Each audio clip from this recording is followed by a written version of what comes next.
Confucius অনেক বছর আগে চীন দেশের লু রাজ্যে বাস করতেন লুসিয়াং নামে এক অবসরপ্রাপ্ত সেনাপতি। তিনি 9টি কন্যার পিতা হয়েছিলেন, কিন্তু তার কোনো পুত্র সন্তান ছিল না। মানসিক দুর্ভাবনায় ভেঙে পড়েছিলেন লুসিয়াং। শেষ পর্যন্ত লুসিয়াং এক পুত্রের জন্ম দিলেন।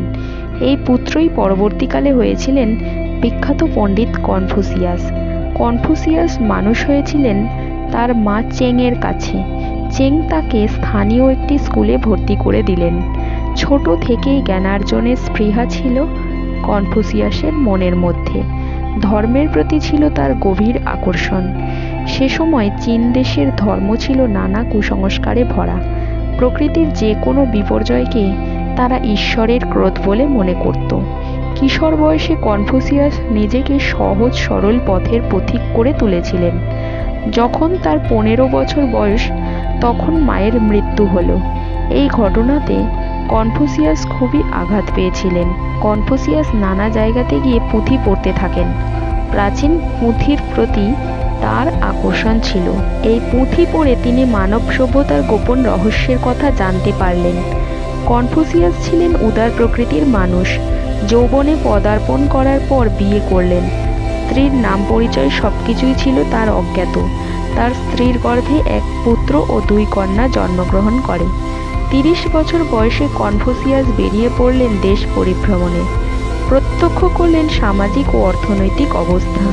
তখন তিনি দেশের সম্ভ্রান্ত ব্যক্তিদের সাথে আলোচনা করতেন রাজনৈতিক পরিকাঠামো এবং রাষ্ট্রনীতির শাসন ব্যবস্থা সম্পর্কে। এই পরিভ্রমণের মাধ্যমে কনফুসিয়াস চীন দেশের অবস্থার কথা জানতে পারলেন।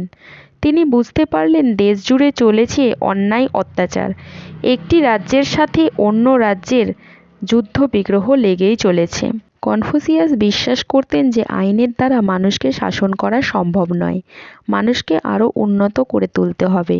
এর জন্য জ্ঞান প্রয়োজন। শিক্ষক হিসেবে কনফুসিয়াসের খ্যাতি চারিদিকে ছড়িয়ে পড়ল।